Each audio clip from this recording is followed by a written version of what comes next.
নমস্কার বন্ধুরা, আরএস গল্প কথায় আপনাদের সবাইকে স্বাগত। আশা করি আপনারা সবাই সুস্থ আছেন। বন্ধুরা, আপনারা শুনছিলেন শ্রী হেমেন্দ্র কুমার রায় রচিত জলদস্যু সিরিজের একটি কাহিনী, রক্ত বাদল ঝরে। আজকের তৃতীয় এবং শেষ পর্ব।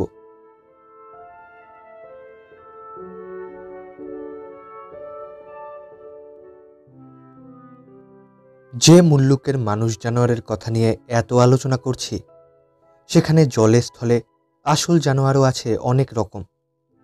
মাঝখানে একটুখানি হাঁপ ছাড়বার জন্যে তাদের কারুর কথা এখানে কিছু বলতে চাই। এখানে স্থলে থাকে অজগর, জাগুয়ার, পুমা, বানর, টেপির, প্রবাল সাপ, অন্ধ সাপ, আর্মাডিলো, ভ্যাম্পায়ার বাদুর প্রভৃতি।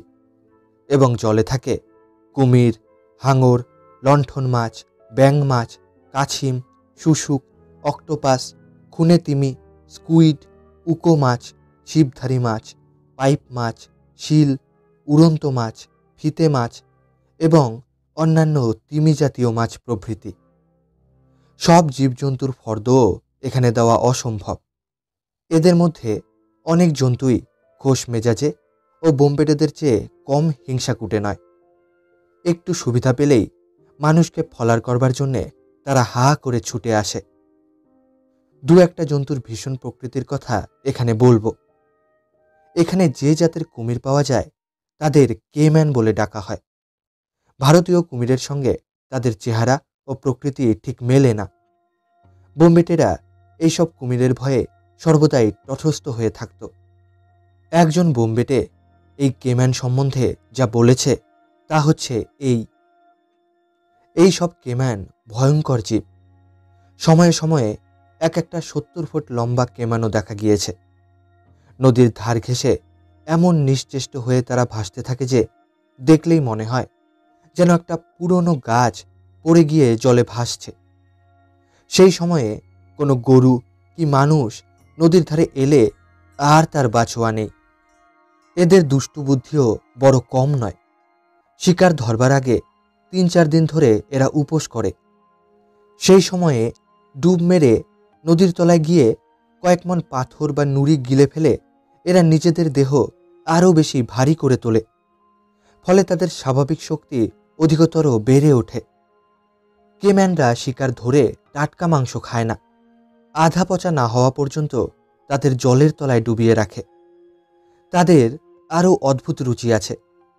এখানকার লোকেরা নদীর কাছাকাছি জায়গায় যদি মরা জন্তুর চামড়া শুকোবার জন্য রেখে দেয়, তাহলে কেম্যানরা প্রায়ই ডাঙায় উঠে সেগুলো চুরি করে নিয়ে পালায়। সেই চামড়াগুলো কিছুদিন জলে ভিজলেই তাদের লোমগুলো ঝরে পড়ে যায়। তখন তারা সেগুলো খেয়ে ফেলে। একদিন একজন লোক নদীর জলে তার তাঁবু কাটছিল। হঠাৎ একটা কেম্যান এসে সেই তাঁবু কামড়ে ধরে জলে ডুব মারবার চেষ্টা করলে। সে ব্যক্তি অত সহজে তাঁবু খোয়াতে নারাজ হলো। তাঁবুর একদিক ধরে প্রাণপণে টানাটানি করতে লাগলো। বাধা পেয়ে কেম্যানের মেজাজ গেল চোটে। সে এক ডিগবাজি খেয়ে জল থেকে ডাঙায় উঠে তাঁবুর অধিকারীকেও নিয়ে নদীর মধ্যে ডুব মারবার ফিকির করলে। ভাগ্যে লোকটির কাছে একখানা বড় কষাই ছুরি ছিল এবং ভাগ্যে সে কেম্যানের দেহের ঠিক জায়গায় ছুরিখানা দৈবগতিকে বসিয়ে দিতে পারলে। তাই লোকটিকে ছেড়ে দিয়ে সেই জলদানব তখনই খাবি খেতে বাধ্য হলো। তার পেট ফেরে পাওয়া গেল রাশি রাশি বড় বড় নেড়া নুড়ি। কেবল বড় বড় জীব নয়, কেম্যানরা পুচকে মাছি পেলেও টপ করে খেয়ে ফেলতে ছাড়ে না। কেম্যানরা ডাঙায় ওঠে, ডিম ছাড়ে এবং ডিমগুলোর ওপরে পা দিয়ে বালি ছড়িয়ে দেয়। রোদের আঁচে ডিম ফোটে এবং বাচ্চাগুলো ডিম ছেড়ে বেরিয়েই জলের ভিতরে চলে যায়। পাখিরা অনেক সময়ে ডিম নষ্ট করে। মা কেম্যান সেদিকেও নজর রাখতে ভোলে না। পাখির ঝাঁক আসবার সম্ভাবনা দেখলে প্রায়ই তারা নিজেদের ডিম আবার কোত করে গিলে ফেলে। তারপর বিপদ কেটে গেলে ডিমগুলোকে ফের হঠাৎ করে উগরে বার করে দেয়। ডিম ফুটলে মা কেম্যান তার বাচ্চাদের নিয়ে জলে খেলা করে। আমি স্বচক্ষে দেখেছি খেলা করতে করতে বাচ্চা কেম্যানরা তাদের মায়ের মুখের ভিতর দিয়ে পেটের ভিতরে গিয়ে ঢুকছে, আবার বেরিয়ে আসছে। নদী প্রধান জায়গায় আড্ডা গাড়তে হলে এই কেম্যানদের ভয়ে সবসময়েই আমরা ব্যস্ত থাকতুম। রাত্রে কারুকে পাহারায় না রেখে ঘুমোতে পারতুম না। আমাদের দলের একজন লোক একবার তার কাফরি চাকরের সঙ্গে বনের ভিতরে ঢুকেছিল। কোথায় কোন ঝোপে একটা পাজি কেম্যান ঘুপটি মেরেছিল। হঠাৎ সে বেরিয়ে এসে লোকটির একখানা পা কামড়ে ধরে মাটিতে পেরে ফেললে। তাই না দেখেই কাফরি চাকরটি সাহায্য করা দূরে থাক, টেনে লম্বা দিলে। আমাদের বন্ধু ভীরু ছিল না, বিপদে পড়ে ভেবড়ে গেল না। তার গায়ে জোরও ছিল যথেষ্ট, যদিও সে জোর কেম্যানের পাল্লায় পড়ে বেশি কাজে লাগলো না। কিন্তু সে তার লম্বা ছুরিখানা নিয়ে কেম্যানের সঙ্গে যুদ্ধ করতে লাগলো। এ যুদ্ধ ডাঙায় হচ্ছিল বলেই রক্ষা। তাই খানিকক্ষণ জোজাজুজির পরে অনেকগুলো ছুরির ঘা খেয়ে কেম্যানটা ছটফট করতে করতে মারা পড়ল। আমাদের বন্ধুর সর্বাঙ্গ তখন ক্ষত বিক্ষত, রক্তপাতে নেহাত দুর্বল হয়ে সেইখানেই মরার মতো পড়ে রইল। এতক্ষণ পরে কাফরিবীরের মনে হলো তার মনিবের অবস্থাটা কীরকম একবার উকি মেরে দেখে আসা উচিত। তার মনিবের দেহ কেম্যানের উদরে অদৃশ্য হয়ে যায়নি দেখে সে আশ্বস্ত হয়ে তাকে পিঠে তুলে নিয়ে প্রায় 3 মাইল পথ পেরিয়ে আমাদের কাছে এসে হাজির হলো। আমরা তখনই তাকে জাহাজে নিয়ে এলুম। এই বদমাইশ কেম্যানরা প্রায়ই আমাদের জাহাজের কাছে আসত এবং জাহাজের গায়ে আছড়া আছড়ি করত। একদিন দড়িতে লোহার হুক লাগিয়ে আমরা একটা মস্ত কেমান ধরলুম। ধরা পড়ে সে কিন্তু জলের দিকে গেল না, উল্টে জাহাজের মই বেয়ে ওপর দিকে উঠতে লাগল। তখন আমরা ব্যস্ত হয়ে অস্ত্রশস্ত্র নিয়ে তার দফা একেবারে রফা করে দিলুম। ও মুল্লুকে খোলা হাওয়ায় রাত্রে কি ঘুমিয়েও নিশ্চিন্ত হবার জো আছে?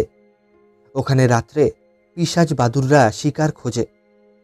তারা এমন চুপিসারে এসে মানুষের গায়ে ক্ষুরোধার দাঁত দিয়ে ছ্যাদা করে রক্ত টেনে নেয় যে মানুষের ঘুম প্রায়ই ভাঙে না। আর না ভাঙাই ভালো, কারণ রক্তপানের পর ওই পিশাচ বাদুরেরা লালা দিয়ে ক্ষতস্থানের মুখ বন্ধ করে দিয়ে যায়। কিন্তু হঠাৎ বাধা পেয়ে তারা যদি উড়ে যেতে বাধ্য হয়, তাহলে ক্ষতের রক্ত পড়া আর সহজে বন্ধ হতে চায় না। পিশাচ বাদুরের লালা কেবল রক্ত বন্ধ করে না, ক্ষতস্থান বিষিয়ে উঠতেও দেয় না। এ দেশে বাঘ জাতীয় জন্তুদের মধ্যে জাগুয়ার আর পুমাই প্রধান। জাগুয়ার পুমার চেয়ে আকারে বড় হয় এবং তার প্রকৃতিও বেশি হিংস্র। তারা প্রায়ই মানুষকে আক্রমণ করতে ছাড়ে না। তাদের আক্রমণ আরও বিপজ্জনক এই জন্যে যে তারা গাছের ডালে পাতার আড়ালে লুকিয়ে বসে থাকে এবং তাদের কখন যে কার ঘাড়ে লাফিয়ে পড়বার শখ হবে আগে থাকতে তা জানতে পারা যায় না। পুমারাও গাছে চড়তে পারে। ব্রাজিলে তাদের কাউগার বলে ডাকা হয়। পুমা হচ্ছে পেরু দেশীয় নাম, যদিও ওই নামই বেশি চলে। তারা ল্যাজ শুদ্ধ লম্বা হয় 6 থেকে 9 ফুট পর্যন্ত। পুমারা সবচেয়ে খেতে ভালোবাসে ঘোড়ার মাংস। অভাবে গরু, মেষ, শূকর, হরিণ, ভেড়া, খরগোশ, এমনকি ইঁদুর ও শামুক পর্যন্ত। বানরও তাদের মনের মতো। বানররা এ গাছ থেকে ও গাছে লাফিয়েও পার পায় না, কারণ গাছে গাছে লাফালাফি করতে বানরদের চেয়ে পুমারাও কম তৎপর নয়। মাটি থেকে 20 ফুট উঁচুতে লাফিয়ে পুমারা গাছের ডালে চড়তে পারে। দীর্ঘ লম্ফে তারা প্রায় 40 ফুট জমি পার হয়ে যায়। কিন্তু মানুষের পক্ষে পুমা মোটেই বিপজ্জনক নয়, কারণ তারা মানুষকে সহজেই কাত করে ফেলতে পারলেও সাধারণত মানুষকে তেড়ে আক্রমণ করে না। এমনকি অনেক সময়ে মানুষ তাকে আক্রমণ করলেও সে আত্মরক্ষার চেষ্টা পর্যন্ত করে না। অথচ এই পুমা তার চেয়ে বড় ও হিংস্র জীব জাগুয়ারকেও আক্রমণ করে। মধ্য আমেরিকার এক কাঠুরে একদিন জঙ্গলে গিয়েছিল।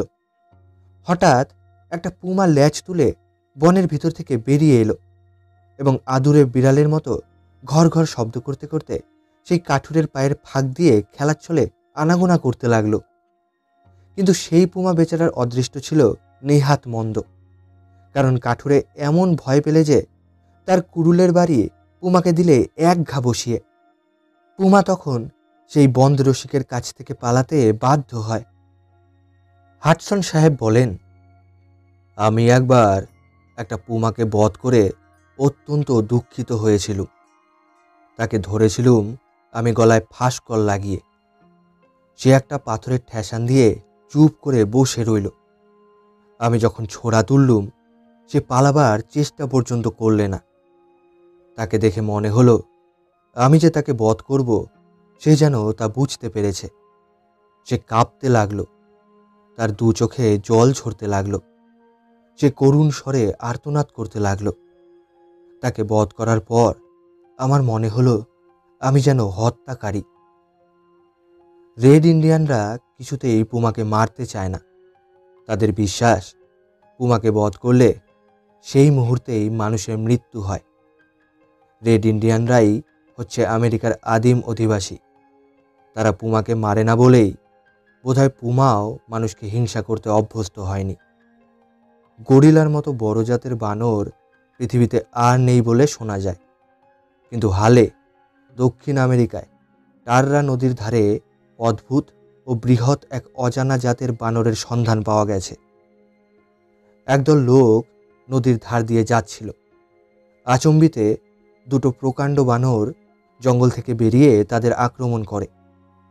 একটাকে তারা গুলি করে মেরে ফেললে এবং অন্যটা আবার জঙ্গলের আড়ালে পালিয়ে গেল।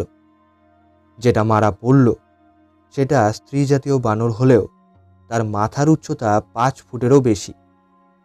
এর থেকেই বোঝা যায় এ জাতের নরবানররা মাথায় আরও বেশি ঢ্যাঙা।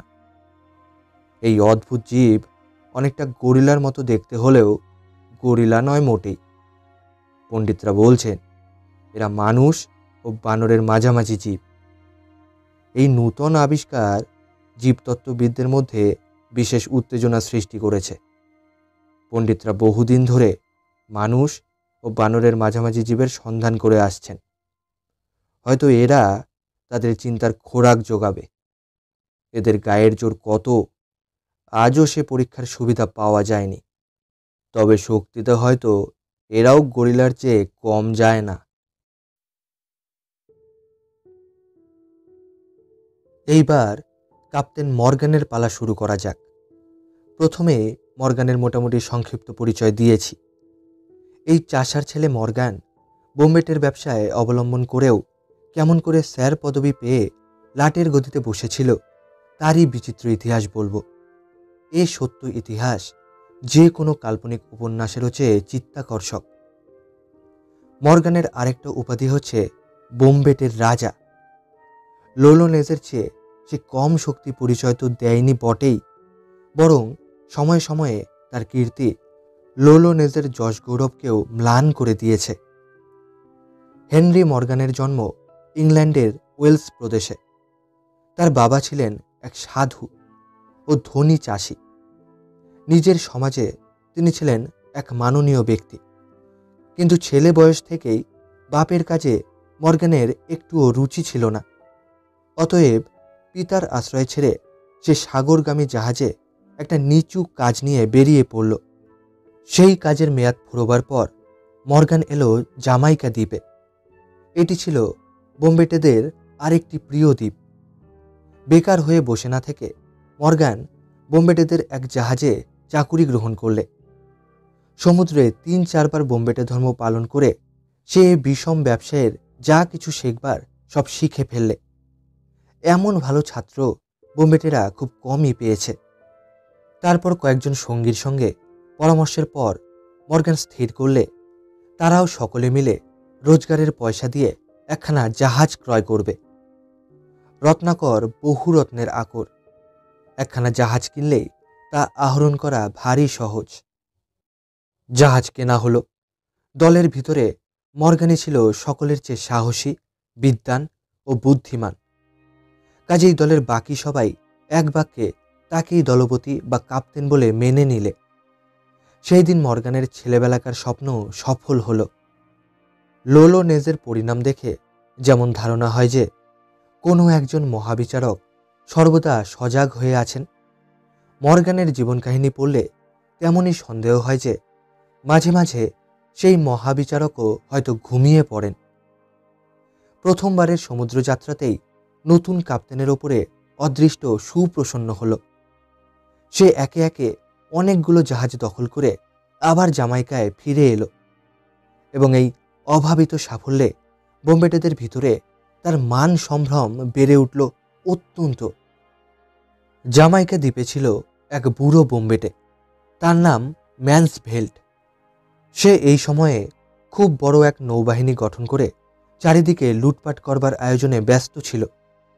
সে দেখলে মর্গান হচ্ছে একজন মস্ত কাজের লোক, অতএব তাকে সে নিজের ভাইস অ্যাডমিরাল পদে নির্বাচন করে নিলে। ভুল নির্বাচন হয়নি। এই হলো মর্গানের বোম্বেটে জীবনের দ্বিতীয় উন্নতি। 15খানা জাহাজ ও 500 বোম্বেটে নিয়ে ম্যান্সভেল্ট ও মর্গান সমুদ্রে পাড়ি দিলে। তারা প্রথমেই স্পানিয়ারদের দ্বারা অধিকৃত সেন্ট কাথারাইন দ্বীপে গিয়ে নামল। তারপর লড়াই করে স্পানিয়ারদের কাছ থেকে সেই দ্বীপটিকে কেড়ে নিলে। কিন্তু তার অল্পদিন পরেই বুড়ো বোম্বেটে ম্যান্সভেল্ট পৃথিবীর লীলাখেলা সাঙ্গ করে ভগবানের কাছে জবাবদিহি করতে চলে গেল। তারপর কাপ্তেন মর্গান নিজেই এক নৌবাহিনী গঠন করলে। 12খানা ছোট বড় জাহাজ ও 700 লোক নিয়ে আবার সে বেরিয়ে পড়ল। দু একটা ছোটখাটো শহর লুট করলে। কিন্তু লুটের মাল ভাগ করবার সময়ে বোম্বেটেদের মধ্যে এমন মন কষাকষি হলো যে কাপ্তেন মর্গানের কাছ ছেড়ে একদল লোক রাগ করে চলে গেল। তাদের সন্দেহ হয়েছিল মর্গান জুয়া চুরি করে অনেক টাকা সরিয়ে ফেলেছে। খুব সম্ভব তাদের সে সন্দেহ মিথ্যা নয়। যারা দল ছাড়ল তারা সবাই ফরাসি।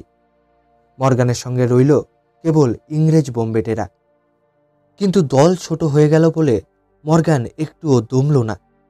আরও কিছু লোক ও জাহাজ সংগ্রহ করে মর্গান আর একদিকে আবার পাড়ি দিলে। কোথায় যাওয়া হবে সে কথা কারুর কাছে প্রকাশ করলে না। খালি বললে, আমি তোমাদের সর্দার, তোমাদের ভালো মন্দের জন্যে আমিই দায়ী রইলুম। আমাকে বিশ্বাস করো, তাহলেই চটপট তোমরা ধনী হতে পারবে। বোম্বেটেরা মর্গানের কথায় বিশ্বাস করলে। দিন কয় পরে তারা কোস্টারিকা দ্বীপে গিয়ে উপস্থিত হলো। তখন মর্গান বললে, আমরা পোর্টোবেলো শহর লুট করতে যাচ্ছি।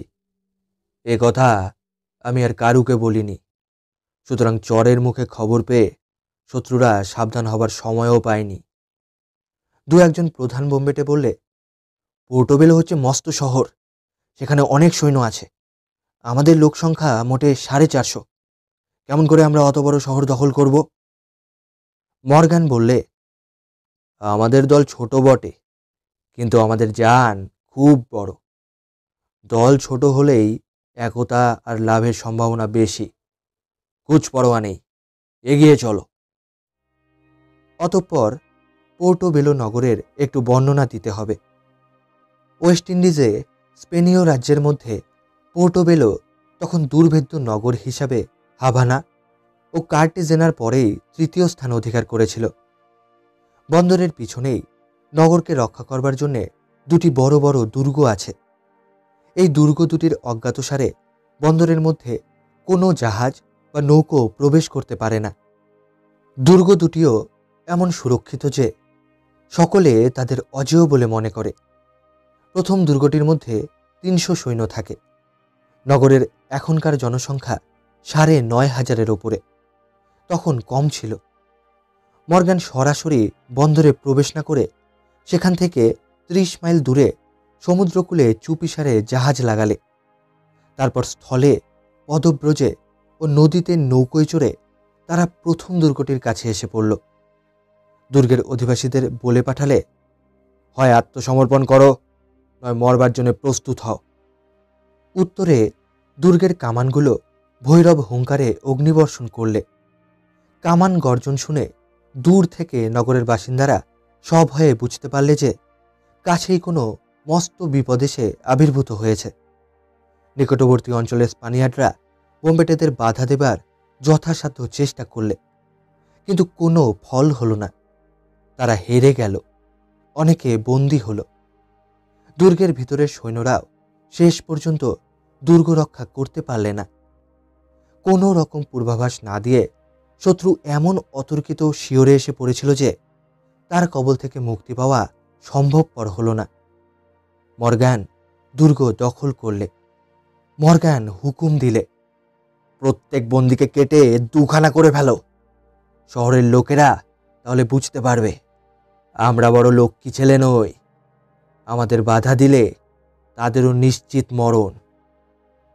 বন্দীদের মাথাগুলো উড়ে গেল। দুর্গের ভিতরে যে সকল সৈন্য ও সৈন্যাধ্যক্ষরা ধরা পড়েছিল তাদের একটা ঘরে আবদ্ধ করে রাখা হয়েছিল। এইবার বারুদখানায় আগুন লাগিয়ে দেওয়া হলো।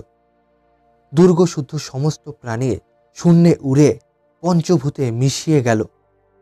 কেবল দুর্গের অধ্যক্ষ প্রাণ নিয়ে নগরে প্রস্থান করতে পারলেন। বোম্বেটেরা নগর আক্রমণ করতে চলল। সেখানকার বাসিন্দারা তখনও আত্মরক্ষার সময় পায়নি। তারা আত্মরক্ষা করতে পারলেও না। পোর্টোবেলোর গভর্নর তাদের কোনো রকমে উত্তেজিত করতে না পেরে বাকি যে দুর্গটা তখনও শত্রু হস্তগত হয়নি তার মধ্যে গিয়ে আশ্রয় গ্রহণ করলেন। বোম্বেটেরা নগর দখল ও লুট করে অনেক পাদ্রীকে সপরিবারে বন্দী করলে। ওদিকে দুর্গ থেকে তাদের ওপরে গোলাগুলি বৃষ্টি হচ্ছিল অজস্র ধারে। ব্যতিব্যস্ত হয়ে বোম্বেটেরাও দুর্গ আক্রমণ করলে। তাদের এই আক্রমণের আর এক উদ্দেশ্য, শহর থেকে অনেক নাগরিক বহু ধন সম্পত্তি নিয়ে কেল্লার ভিতরে গিয়ে আশ্রয় নিয়েছিল। সারাদিন যুদ্ধ চলল। কোন পক্ষের জয় হবে তখনও তা অনিশ্চিত। অনেক বোম্বেটে মারা পড়ল। তবু তারা কেল্লার কাজ ঘেঁষতে পারলে না। তারা বোমা ছোড়বার সুযোগ পর্যন্ত পেলে না। কেল্লার পাঁচিলের কাছে গেলেই ওপর থেকে হুড়মুড় করে ভারী ভারী পাথর ও জ্বলন্ত বারুদ এসে পড়ে তাদের জমালয়ে পাঠিয়ে দেয়। মর্গান প্রায় হতাশ হয়ে পড়ে শেষ উপায় অবলম্বন করলে। সে আগে কেল্লার পাঁচিলে উঠবার জন্যে খুব উঁচু 10-12খানা মই তৈরি করালে।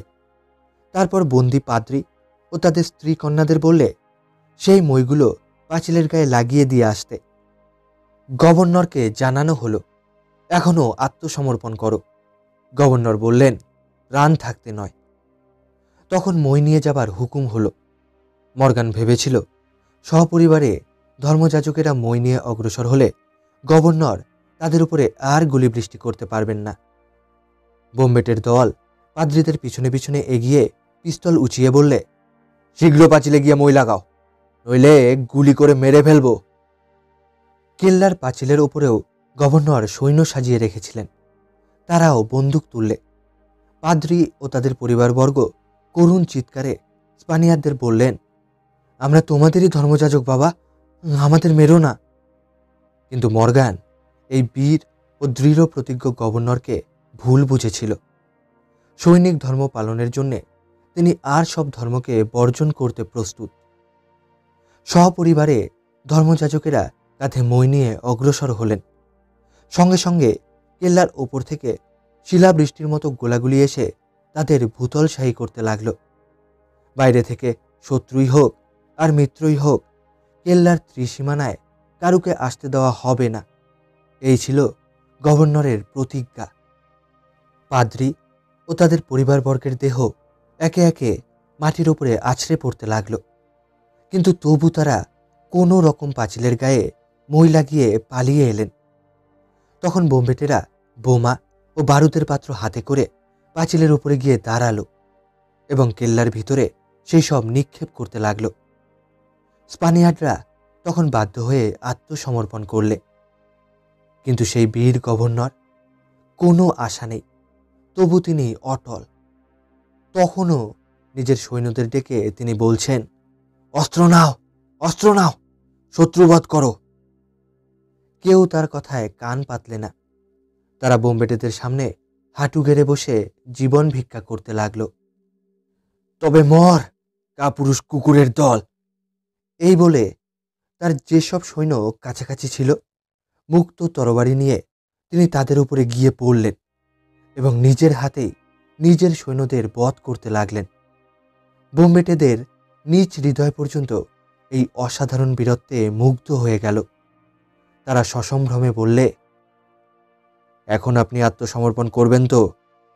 গভর্নর দৃঢ় হস্তে অসি ধারণ করে সগর্বে মাথা তুলে বললেন, নিশ্চয়ই নয়। কাপুরুষের মতো তোদের হাতে আমি ফাঁসিতে মরব না।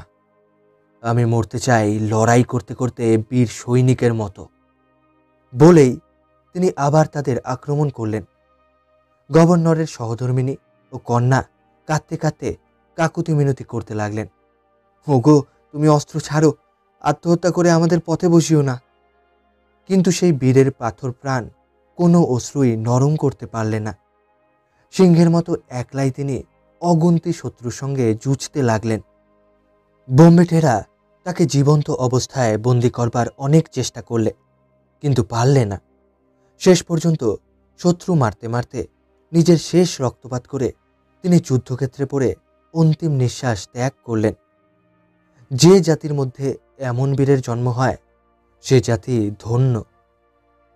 তারপর যা হবার তা হল, অত্যাচার, লুণ্ঠন, হত্যা।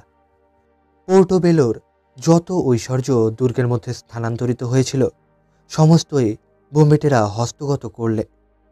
অত বড় বীর গভর্নরের হাত থেকে অমন অজেয় দুর্ভেদ্য দুর্গ এত কম সৈন্য নিয়ে মর্গান যে কি করে কেড়ে নিলে, সকলেরই কাছে সেটা প্রহেলিকার মতো বোধ হল। পানামা নগরের স্পানিয়ার্ড গভর্নর সবিস্ময়ে বোম্বেটেদের কাছে দূত পাঠিয়ে জানতে চাইলেন, কোন আশ্চর্য হাতিয়ার দিয়ে তোমরা দুর্গের অত বড় বড় কামান ব্যর্থ করে দিয়েছ?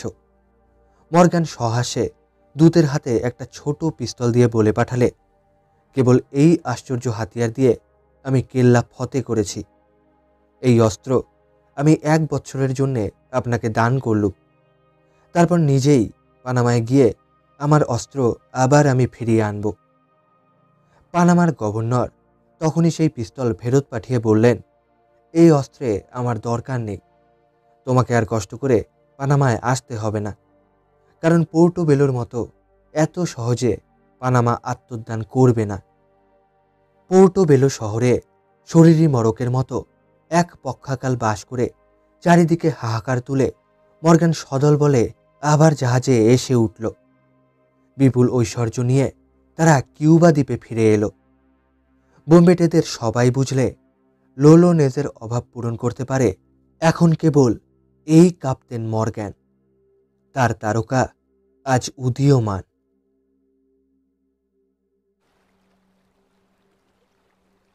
মর্গান তারপর এলো জামাইকা দ্বীপে। এখানকার গভর্নর হচ্ছেন তারই স্বজাতি, অর্থাৎ ইংরেজ। মর্গানের শক্তি ও খ্যাতি শুনে ফুল মধুলোভী ভ্রমরের মতো চারিদিক থেকে বোম্বেটের পর বোম্বেটে এসে তার দলে যোগ দিতে লাগল। তাদের বেশিরভাগই ইংরেজ। জামাইকার গভর্নর পর্যন্ত তাকে আর বোম্বেটের মতো অভ্যর্থনা করলেন না, এমনকি তাকে একখানা মস্ত বড় জাহাজও দান করলেন। এমন দান পেয়ে মর্গানের আনন্দ আর ধরে না, কারণ এর উপরে ছিল 36টা কামান। এত বড় জাহাজ কোনো বোম্বেটেরই ভাগ্যে জোটে না। সেই সময়ে ওখানে এসে একখানা বড় ফরাসি জাহাজও নোঙর করেছিল।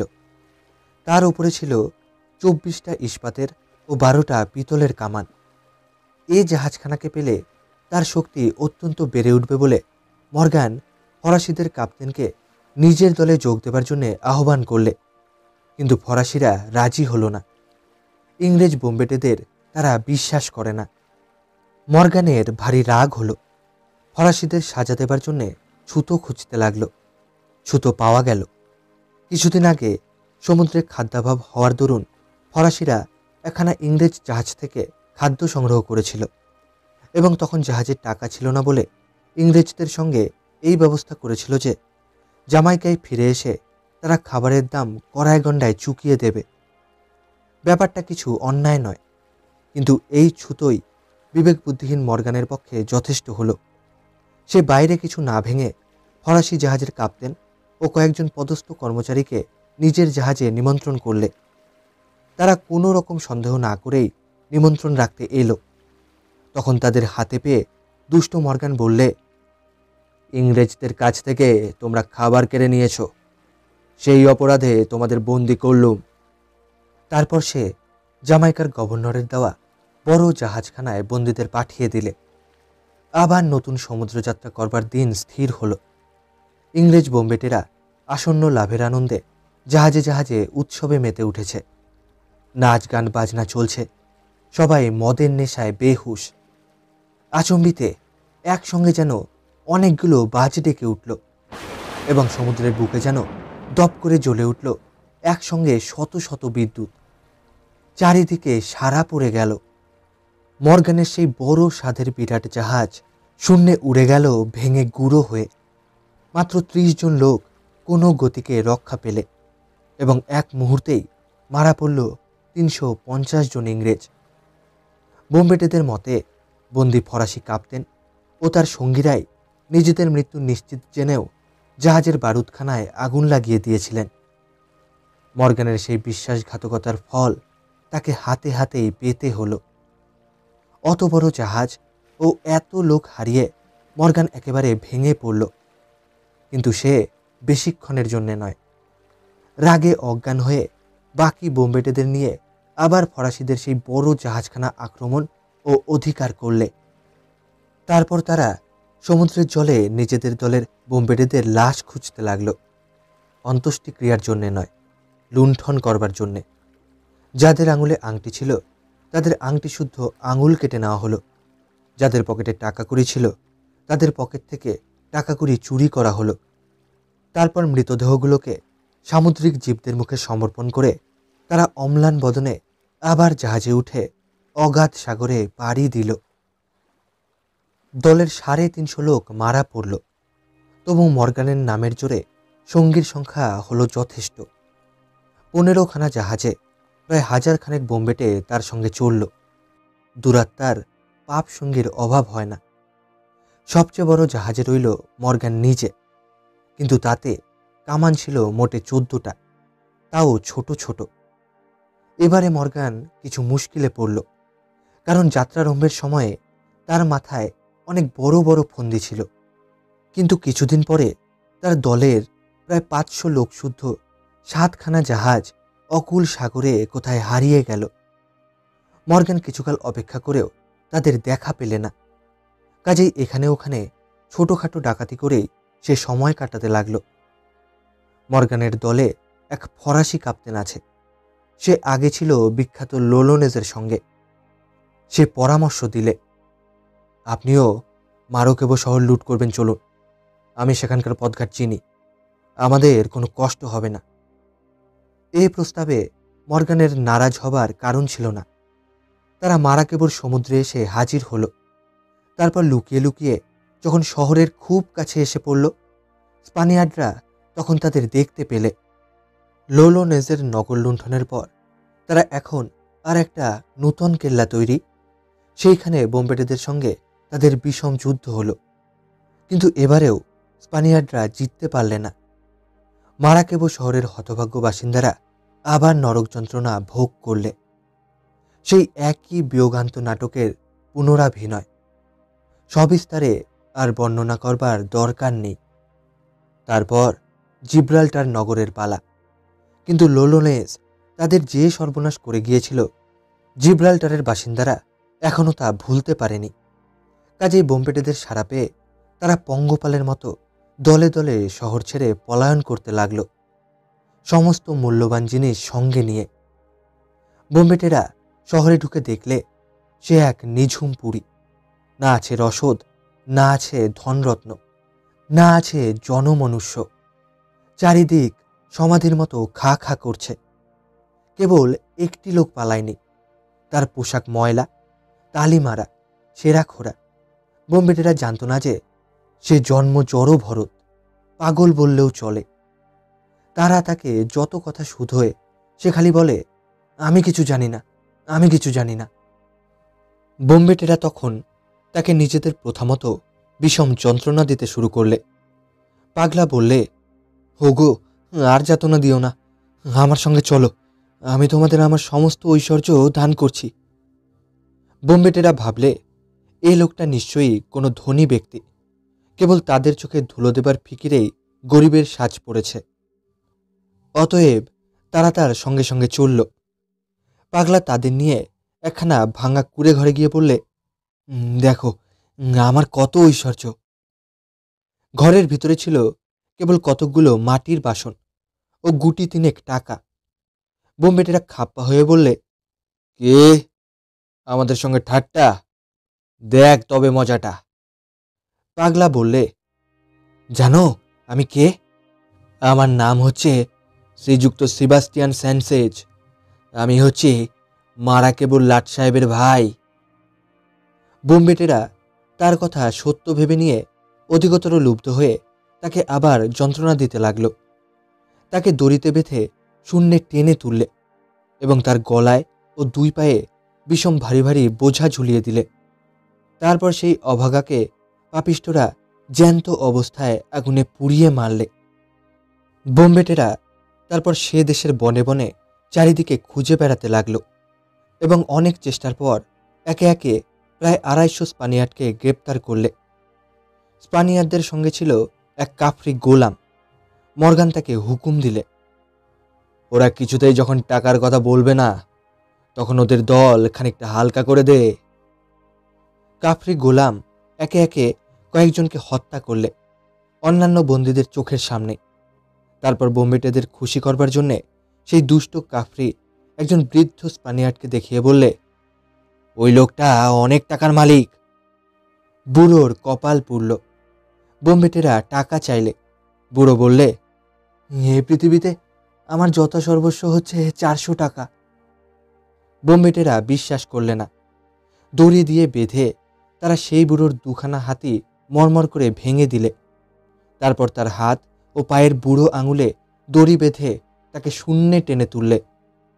সেই অবস্থায় তারা লাঠি দিয়ে দড়ির ওপরে এমন ঝাঁকানি মারতে লাগলো যে প্রত্যেক ঝাঁকানির সঙ্গেই বৃদ্ধের ক্ষীণ প্রাণ বেরিয়ে যাবার সম্ভাবনা হলো।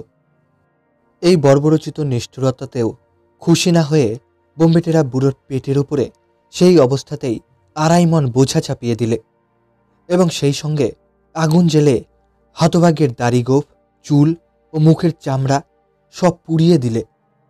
তারপর তাকে নামিয়ে একটা থামে বেঁধে রাখা হলো এবং 4 দিন তাকে প্রায় অনাহারে রাখা হলো বললেই চলে। বুড়ো বেচারি খুব ছোট একটা সরাইখানা চালিয়ে কোনো রকমে দিন গুজরান করত। অনেক কষ্ট ও অনেক চেষ্টার পর কিছু টাকা ধার করে এনে বোম্বেটেদের দিয়ে সে যাত্রা সে মুক্তি পেল বটে, কিন্তু তার দেহ এমন ভয়ানকভাবে পঙ্গু হয়ে গিয়েছিল যে খুব সম্ভব তাকে আর বেশি দিন এই দুনিয়ায় বেঁচে থাকতে হয়নি। এরাই হচ্ছে প্রেমের অবতার খ্রিস্টদেবের শিষ্য, যার ধর্মের বড় মন্ত্র হচ্ছে প্রেমের মন্ত্র, এবং এরাই ভারতবাসীদের ও আমেরিকার রেড ইন্ডিয়ানদের ঘৃণা করে বর্বর বলে। উপরন্তু এদের মতে এশিয়ার বাসিন্দারা নাকি নিষ্ঠুরতায় পৃথিবীতে অতুলনীয়।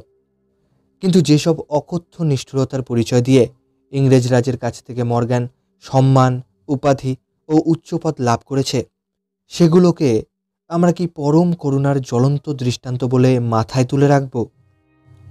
মর্গান ওখানে পূর্বকথিত ব্যাপারটিরও চেয়ে ভয়ানক এমন সব পৈশাচিক কাণ্ডের অনুষ্ঠান করেছিল, পাঠকরা সহ্য করতে পারবেন না বলে এখানে সেগুলোর কথা আর বললুম না।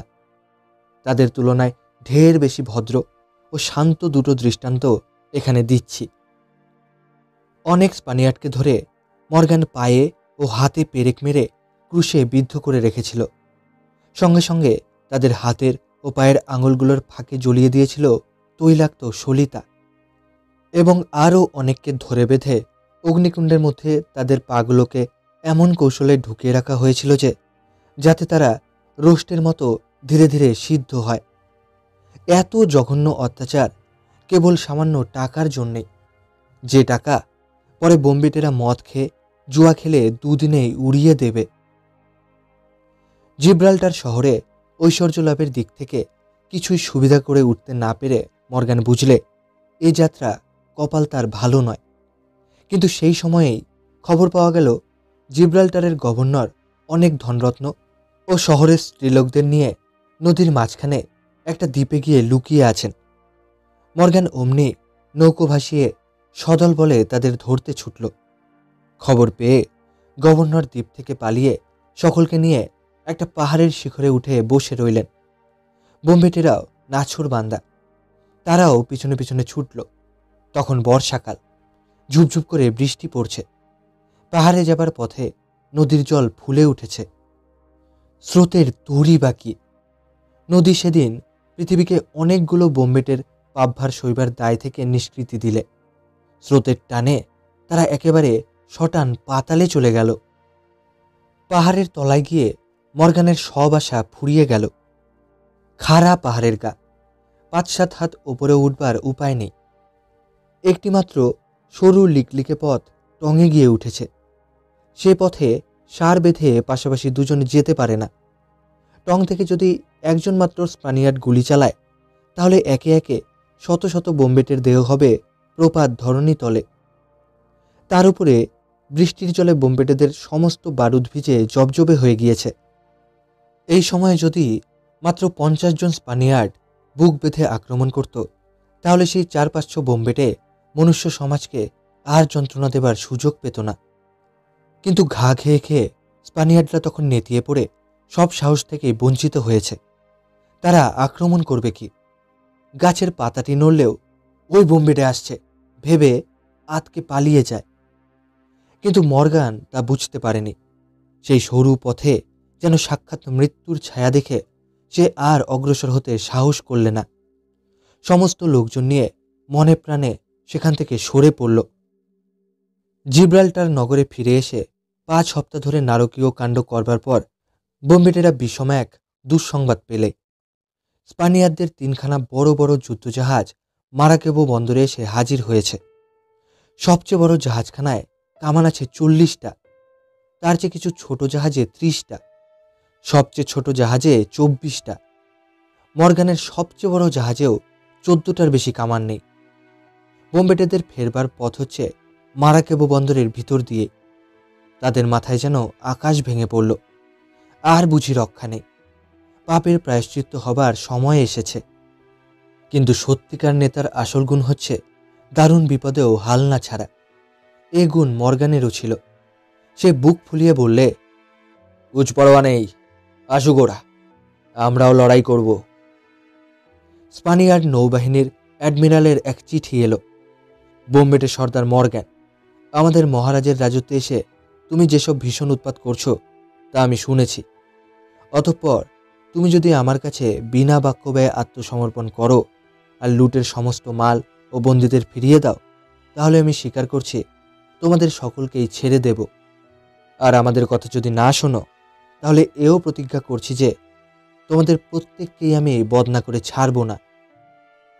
বোম্বেটেদের পরামর্শ সভা বসল। মর্গানের কথার উত্তরে সকলেই এক বাক্যে বললে, সর্দার, জান কবুল। এত বিপদ সয়ে আমরা যে লুটের মাল পেয়েছি আর তা ফিরিয়ে দেব না। যতক্ষণ আমাদের শেষ রক্তবিন্দু থাকবে ততক্ষণ আমরা আত্মসমর্পণ করব না। তবু যদি ভালোই ভালোই এই বিপদ চুকে যায়, সেই আশায় মর্গান অ্যাডমিরালের কাছে 3টি প্রস্তাব করে পাঠালে। প্রথমত, আমরা আর মারাকেবো শহরের কোনো অনিষ্ট করব না বা বাসিন্দাদের কাছ থেকে কোনো অর্থ দাবি করব না। দ্বিতীয়ত, বন্দীদের আমরা স্বাধীনতা দেব। তৃতীয়ত, কেবল জিব্রাল্টারের বাসিন্দারা আমাদের যে অর্থ দেবে বলে স্বীকার করেছে, তা না পাওয়া পর্যন্ত এখানকার 4 জন প্রধান ব্যক্তি জমিনদার রূপে আমাদের সঙ্গে থাকবে। অ্যাডমিরাল জবাবে বলে পাঠালেন, তোমাদের আর 2 দিন সময় দিলুম। এর মধ্যে যদি আত্মসমর্পণ না করো, তাহলে তোমাদের কারুকে আমি ক্ষমা করব না।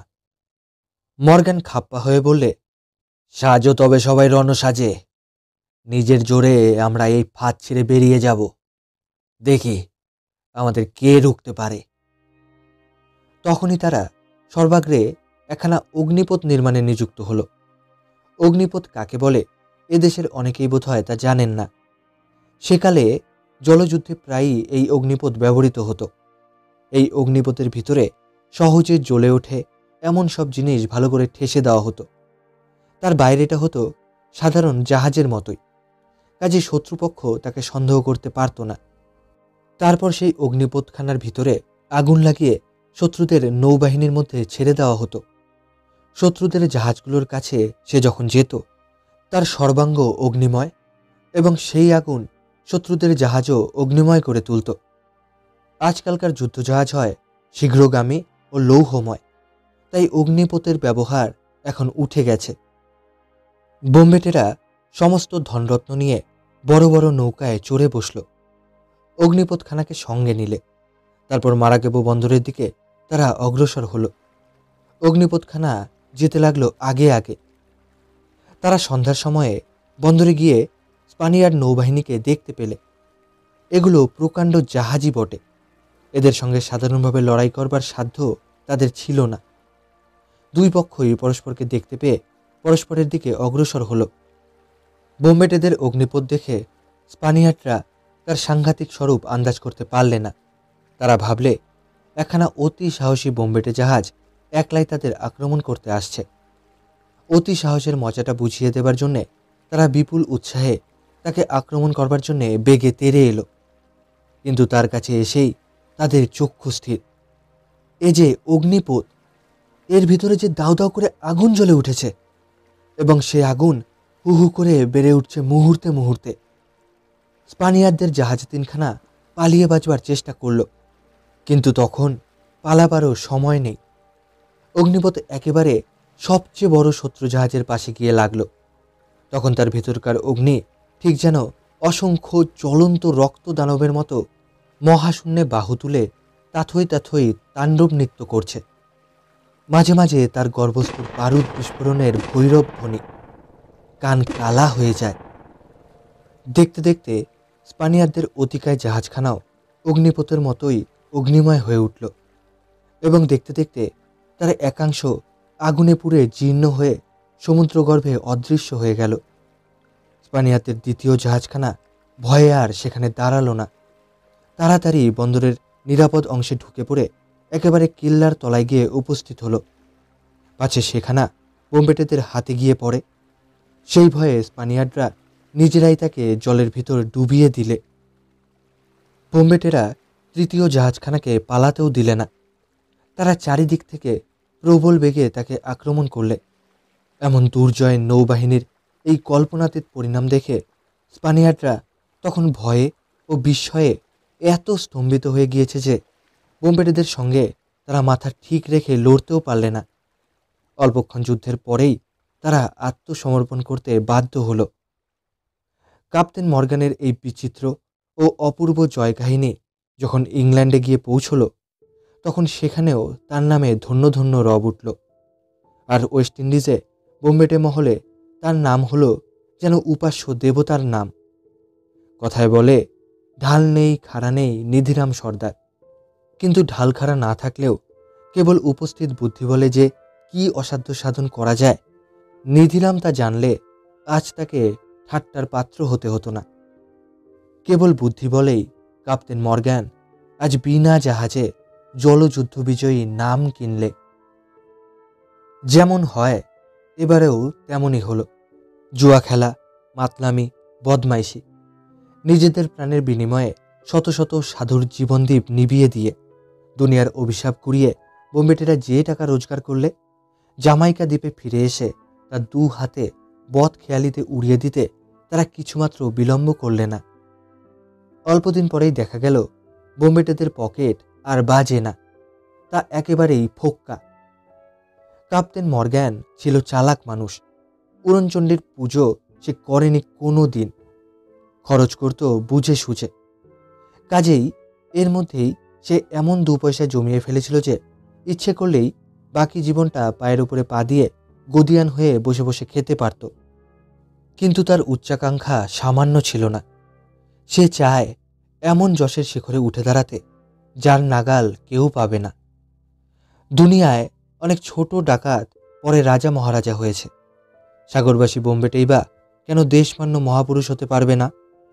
হয়তো এমনই সব কথাই ভেবে মনটা তার উসখুস করছিল আবার সাগরে, আর সাগরের তীরে তীরে কাল বৈশাখীর মতো ছুটে যেতে। এমন সময়ে এসে ধর্ণা দিলে তার লক্ষ্মী ছাড়া চেলা চামুন্ডার দল। কি হে, খবর কি? মুখ অত শুকনো কেন? সর্দার, আমরা খেতে পাচ্ছি না। বেশ তো, সেজন্য ভাবনা কি? টাকা রোজগার করো। আমরা তো সেই জন্যই তোমার কাছে এসেছি সর্দার। আমরা খেতে পাচ্ছি না, আমরা টাকা রোজগার করতে চাই। আমরা আবার সমুদ্রে ভাসতে চাই। মর্গ্যান হাসি মুখে বললে, আচ্ছা, তাই হবে। তোমরা প্রস্তুত হও। আমরা প্রস্তুত। পাওনাদার হতভাগারা ভারী ছোট লোক, তারা এখানে আমাদের আর তিষ্ঠতে দিচ্ছে না। মর্গ্যান যাত্রার জন্য প্রস্তুত হতে লাগলো। এবার সে যে আয়োজনে নিযুক্ত হলো, তার আগে পৃথিবীতে আর কোনো পেশাদার বোম্বেটে স্বপ্নেও তা করেছে কিনা সন্দেহ। তার আয়োজনের বিপুলতা দেখলে তাকে আর বোম্বেটে বলেও মনে হবে না। ছোটোখাটো লুটপাট বা রাহাজানি যারা করে, পৃথিবী তাদের ডাকাত বলে ডাকে। কিন্তু Genghis Khan, Timur Lang, Alexander, Caesar, Nadir Shah বা নেপোলিয়নকে ডাকাত বলতে সাহস করে না কেউ। এই হিসাবে মর্গ্যানও আজ বেঁচে থাকলে তাকে বোম্বেটে বলে ডাকলে হয়তো মানহানির মামলা আনতে পারত। মর্গ্যানের এবারকার নৌবাহিনীতে জাহাজের সংখ্যা ছিল ৩৭খানা। অ্যাডমিরালের অর্থাৎ মর্গ্যানের জাহাজে ছিল ২২টা প্রকাণ্ড কামান ও ৬টা ছোট পিতলের কামান। বাকি কোনোখানাতে ২০টা, কোনোখানাতে ১৮টা, কোনোখানাতে ১৬টা, এবং সবচেয়ে ছোট জাহাজেও কামানের সংখ্যা ছিল অন্তত ৪টে। লোকও গেল অনেক, তাদের নাবিক ও চাকর-বাকর ছিল ঢের, কিন্তু তাদের বাদ দিলেও সৈনিক বা বোম্বেটেরা গুনতিতে দাঁড়ালো পুরোপুরি ২,০০০। এবারে মর্গ্যান নিজের দলকে আর বোম্বেটের দল বলতেও রাজি হলো না। তার মতে তারা হচ্ছে ইংল্যান্ডপতির কর্মচারী। যারা ইংল্যান্ডের রাজার মিত্র নয়, তাদের সঙ্গেই সে নাকি লড়াই করতে যাচ্ছে। ইংল্যান্ডের রাজার বিনা হুকুমের ও বিনা মাহিনার ভৃত্য হয়ে তারা নিজেদের পাপ কার্য অর্থাৎ নরহত্যা, দস্যুতা ও লুণ্ঠনকেও বৈধ বলে প্রমাণিত করতে চলল। তারপর আরম্ভ হলো আগেকার দৃশ্যেরই পুনরাভিনয়। জলে স্পানিয়ার্ড জাহাজ দেখলেই তারা দখল করে, স্থলে স্পানিয়ার্ডদের শহর বা গ্রাম পেলেই লুণ্ঠন করে, বন্দীদের মেরে ফেলে বা মারাত্মক শাস্তি দেয়। সেন্ট ক্যাথারাইন দ্বীপও তারা অধিকার করলে। কিন্তু এসব কথা আর খুঁটিয়ে না বললেও চলবে। আমরা এখানে বোম্বেটে মর্গ্যানের জীবনের সবচেয়ে উজ্জ্বল ঘটনার কথাই বলবো, অর্থাৎ পানামা অধিকার। পানামার নাম জানে না সভ্য পৃথিবীতে এখন এমন লোক বোধহয় নেই। সকলেই জানেন উত্তর ও দক্ষিণ আমেরিকার সংযোগস্থলে আছে এই নগরটি। পানামায় তখন ছিল স্পানিয়ার্ডদের প্রভুত্ব, এখন তা স্বাধীন প্রজাতন্ত্রে পরিণত হয়েছে। পানামা নগরের বর্তমান লোকসংখ্যা ৫৯,৪৫৮। কিন্তু পানামার পথঘাট বোম্বেটেদের ভালো করে জানা ছিল না। ক্যাপ্টেন মর্গ্যান তখন পানামা অঞ্চলের কোনো ডাকাতকে খুঁজতে লাগল। পৃথিবীতে সাধু খুঁজে পাওয়াই প্রায় অসম্ভব ব্যাপার, অসাধুর সন্ধান পাওয়া তো অত্যন্ত সহজ। অবিলম্বেই পানামার ৩ ডাকাতকে পাওয়া গেল, নৃশংস ও নিম্ন শ্রেণীর ডাকাত। লুটের লোভে তারা এক কথাতেই মর্গ্যানের পথপ্রদর্শক হবার জন্য আগ্রহ প্রকাশ করলে। পানামায় যেতে হলে চাগরে নদীর ধারে একটা দুর্ভেদ্য কেল্লা পার হয়ে যেতে হয়। মর্গ্যান আগে সেই কেল্লাটা দখল করবার জন্যে সৈন্য ও সেনাপতি পাঠিয়ে দিলে। যেমন নেতা তেমনই সেনাপতি। তার নাম ক্যাপ্টেন ব্রোডলি। এই অঞ্চলে অগুন্তি ডাকাতি করে সে দুর্নাম কিনতে পেরেছে যথেষ্ট। ৩ দিন পরে সে চাগরে দুর্গের কাছে গিয়ে হাজির হলো। স্পানিয়ার্ডরা তাকে সেন্ট লরেন্স দুর্গ বলে ডাকত। এই দুর্গটি উঁচু পাহাড়ের ওপর অবস্থিত। তার চারিদিকে শক্ত পাথরের মতো পাঁচিল। পাহাড়ের শিখরদেশ 2 ভাগে বিভক্ত।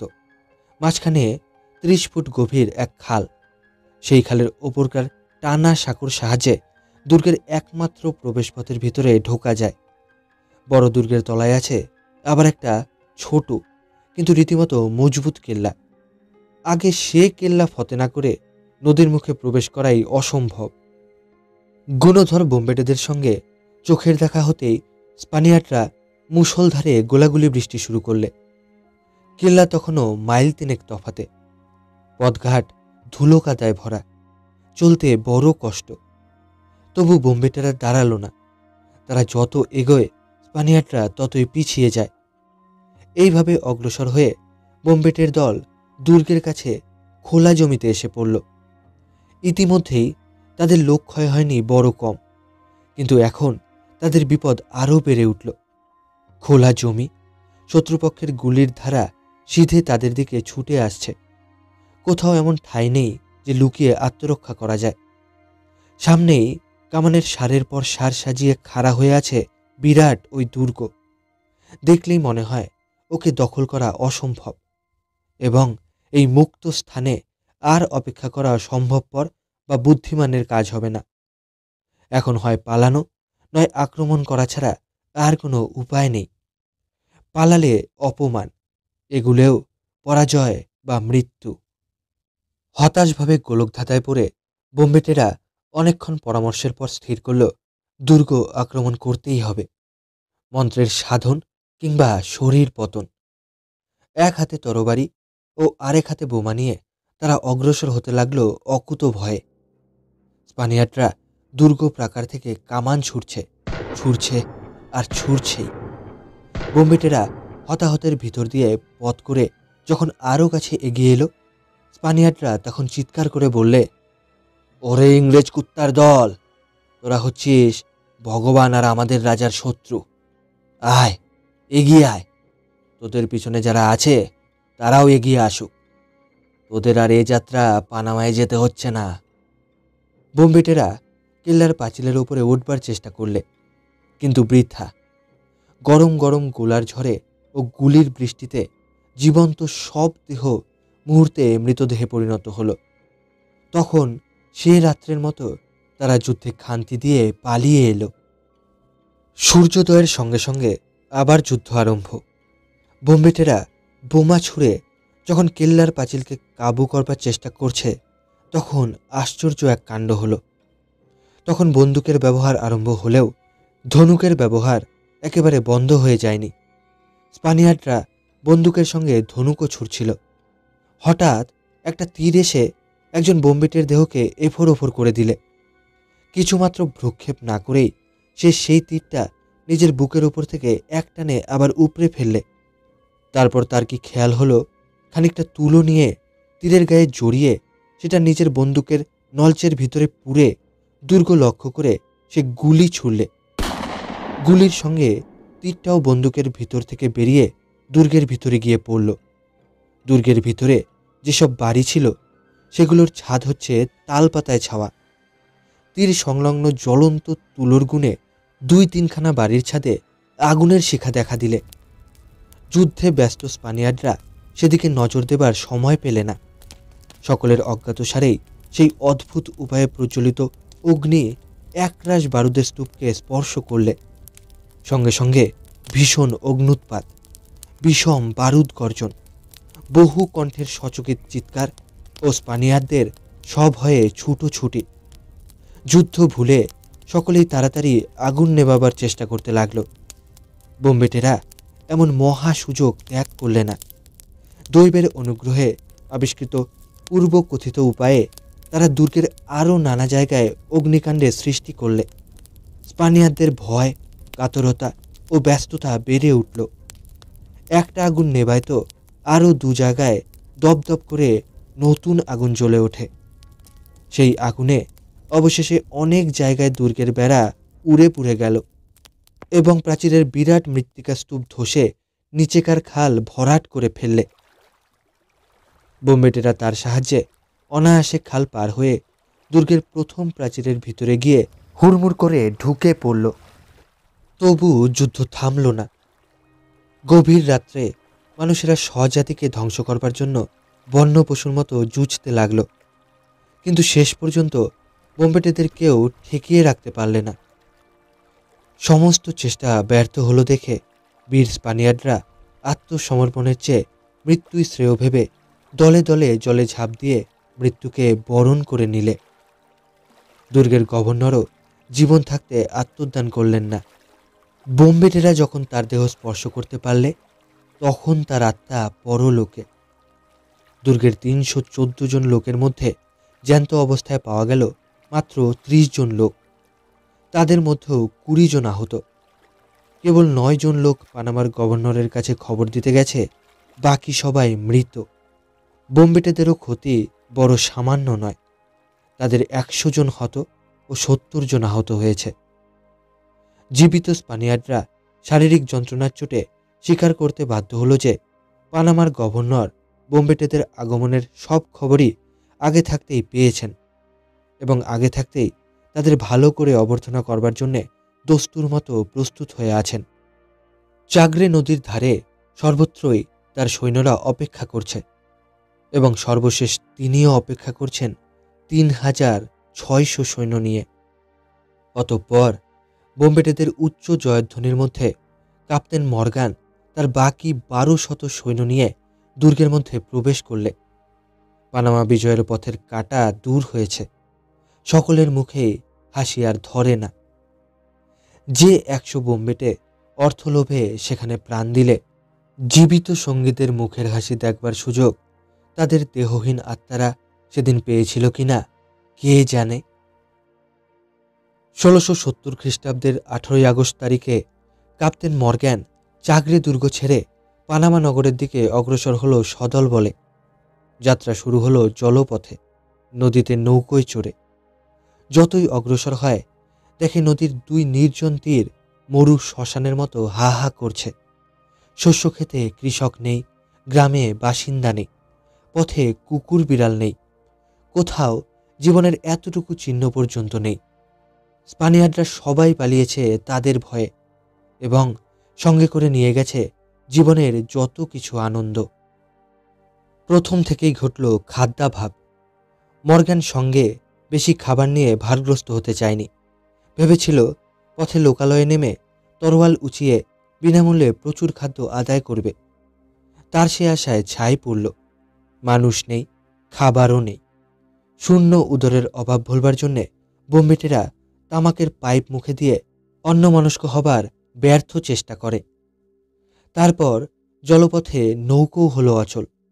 বৃষ্টির অভাবে নদীক্রমে শুকিয়ে আসছে। নৌকো ছেড়ে বোম্বেটেরা ডাঙায় নামল।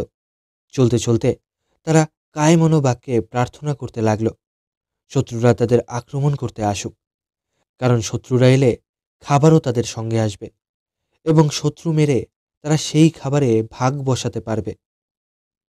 আজ যাত্রার চতুর্থ দিবস।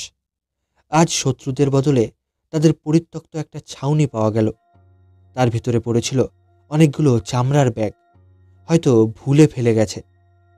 ক্ষুধার্ত বোম্বেটেরা পরম আনন্দে সেই শুকনো চামড়ার ব্যাগগুলো নিয়েই কাড়াকাড়ি করতে লাগলো। গরম জলে সিদ্ধ ও নরম করে সেই ব্যাগের চামড়াই খেয়ে আজ তারা পেটের জ্বালা নিবারণ করবে। পঞ্চম দিনে তারা আরেক জায়গায় এসে স্পানিয়ারদের আরেকটা পরিত্যক্ত ছাউনি আবিষ্কার করলে। কিন্তু হায় রে, একটা চামড়ার ব্যাগ পর্যন্ত এখানে পাওয়া গেল না। কি দুর্ভাগ্য! এই হতচ্ছাড়া দেশে কি একটা জ্যান্ত কুকুর বা বিড়াল পর্যন্ত লেজ নাড়ে না? নিদেন ২-৪টে ইঁদুর। লোকে গালাগালিতে জুতো খেতে বলে, তারাও হয়তো জুতো খেতে রাজি ছিল। ব্যাগ আর জুতোর চামড়ায় তফাৎটা কি? কিন্তু জুতোগুলোও খেয়ে ফেললে খালি পায়ে এসব কাটা ভরা জঙ্গল আর কাকড় ভরা উঁচু নিচু পথ দিয়ে ক্রোশের পর ক্রোশ পার হয়ে ধনরত্ন লুটতে যাবে কেমন করে? তারা বাংলাদেশের সেপাই হলে জুতোগুলো এত সহজে রেহাই পেত না। বাংলায় খালি পায়ে কাকড় বেঁধে না, কাটা ফোটে না। অনেকে বোধ করি অবাক হচ্ছেন, কিন্তু এতে অবাক হবার কি আছে?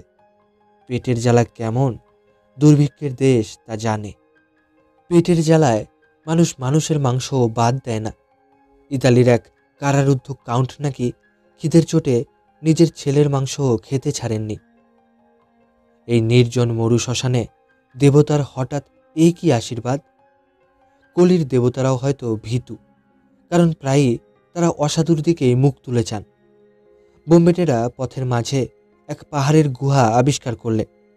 তার ভিতরে পাওয়া গেল খাবারের ভাণ্ডার, এমনকি ফল আর মদ পর্যন্ত। সম্ভবত স্পানিয়ার্ডরা পালাবার সময়ে এগুলো এখানে লুকিয়ে রেখে গিয়েছিল। সবাই উপসী শকুনির মতো সেই ভাণ্ডার লুণ্ঠন করলে। ভালো করে না হোক, পেট তবু কতকটা ঠান্ডা হলো। ষষ্ঠ দিনেও পথের শেষ নেই, কখনো জলপথ, কখনো স্থলপথ, যখন যেমন সুবিধা। আবার অশ্রান্ত ক্ষুধার আবির্ভাব। চারদিক তেমনি নিরালা আর নিঝুম। যারা পালিয়েছে তারা খাবারের গন্ধটুকু পর্যন্ত চেঁচে মুছে নিয়ে পালিয়েছে। বোম্বেটেরা মনে মনে কেবল শত্রুকে ডাকতে লাগলো, শত্রু। সেও আজ মিত্রের মতো।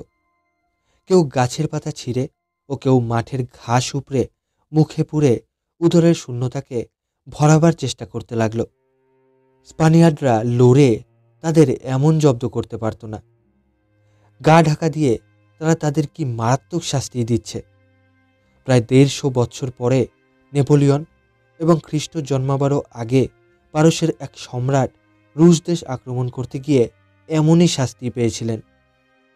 শয়তানদের ওপরে আবার দেবতার দয়া হলো। এবারে এক চাষার বাড়িতে তারা পেলে ভুট্টার ভাণ্ডার। ভাড়ার লুটে তারা যত পারলে খেলে, বাকি মাল সঙ্গে করে নিয়ে চলল। কিন্তু 1200 ক্ষুধার্ত ডাকাতের কাছে সে ভুট্টার অস্তিত্ব আর কতক্ষণ। ক্ষুধা মিটল না, তবে আপাতত প্রাণ রক্ষা হলো বটে। সপ্তম দিনে দেখা গেল দূরে একটা ছোট শহর, তার উপরে উঠছে ধোঁয়া। বোম্বেটেরা আনন্দে নেচে উঠল। কারণ বিনা কার্য হয় না, আগুন বিনা ধোঁয়া হয় না, আর আগুন মানুষ ছাড়া আর কেউ জ্বালে না। বাসিন্দারা নিশ্চয়ই রাতছে, ও ধোঁয়া উনুনের ধোঁয়া। পাগলের মতো তারা শহরের দিকে ছুটল, শূন্যে আকাশ কুসুম চয়ন করতে করতে। এই তো শহর তাদের সামনে। কারণ বিনা কার্য হয় না, আগুন বিনা ধোঁয়া হয় না, আর আগুন মানুষ ছাড়া আর কেউ জ্বালে না। হ্যাঁ, এই আগুনও মানুষই জ্বেলেছে বটে। স্পানিয়ার্ডরা শহর ছেড়ে অদৃশ্য হয়েছে এবং যাবার সময়ে শহরে আগুন লাগিয়ে দিয়ে গেছে। বোম্বেটেরা এখানে ক্ষুদ্র কুড়োটি পর্যন্ত পেলে না। একটা জ্যান্ত বা মরা কুকুর বিড়ালও শত্রুরা রেখে যায়নি। একটা আস্তাবলে পাওয়া গেল কেবল প্রচুর মদ আর পাউরুটি। অমনি তারা সারি সারি বসে গেল ফলারে। কিন্তু পানাহার শুরু করতেই তাদের শরীর যাতনায় দুমড়ে পড়ল। চারিদিকে রব উঠল। শত্রুরা খাবারে বিষ মিশিয়ে রেখে গেছে। ভয়ে আতকে উঠে থুথু করে তারা তখনই মুখের খাবার ধুলোয় ফেলে দিলে। অষ্টম দিনে বোম্বেটেরা পানামা নগরের খুব কাছে এসে পড়ল। ঘণ্টা 10 পথ চলার পর তারা বনের ভিতরে একটা পাহাড়ের কাছে এসে দাঁড়াতে না দাঁড়াতেই তাদের উপরে ঝাঁকে ঝাঁকে তীর বৃষ্টি হতে লাগলো। তীর দেখেই বোঝা গেল রেড ইন্ডিয়ানরাও স্পানিয়ারদের পক্ষ অবলম্বন করেছে। বোম্বেটেরা বেজায় ভয় পেয়ে গেল, কারণ এইসব তীর যারা ছুড়ছে তাদের টিকিটি পর্যন্ত কারুর নজরে পড়ল না। বোম্বেটেরা বনপথে এগোবার চেষ্টা করলে অমনি রেড ইন্ডিয়ানরা বিকট চিৎকার করতে করতে তাদের দিকে ছুটে এলো। কিন্তু একে তাদের দল বোম্বেটেদের মতো পুরু নয়, তার উপরে তাদের আগ্নেয় অস্ত্রের অভাব। সুতরাং বেশিক্ষণ তারা জুঝতে পারলে না। রেড ইন্ডিয়ান সর্দার আহত হয়ে পড়ে গিয়েও আত্মসমর্পণ করলে না। কোনো রকমে একটু উঠে বসে একটা বোম্বেটের দিকে বর্ষা নিক্ষেপ করলে, কিন্তু পর মুহূর্তেই পিস্তলের গুলিতে তার যুদ্ধের শখ এই জীবনের মতন মিটে গেল। খানিক পরেই একটা বনের ভিতরে পাওয়া গেল দুটো পাহাড়। একটা পাহাড়ের ওপরে উঠে বোম্বেটেরা দেখলে অন্য পাহাড়টার উপরে চড়ে বসে আছে স্পানিয়ার্ড ও রেড ইন্ডিয়ানরা। তারা তখন নিচে এলো, তাই দেখে শত্রুরাও নিচে নামতে লাগলো। বোম্বেটেরা ভাবলে এইবারে বুঝি আবার যুদ্ধ বাঁধে। কিন্তু শত্রুরা এখানে লড়াই না করেই কোথায় সরে পড়ল।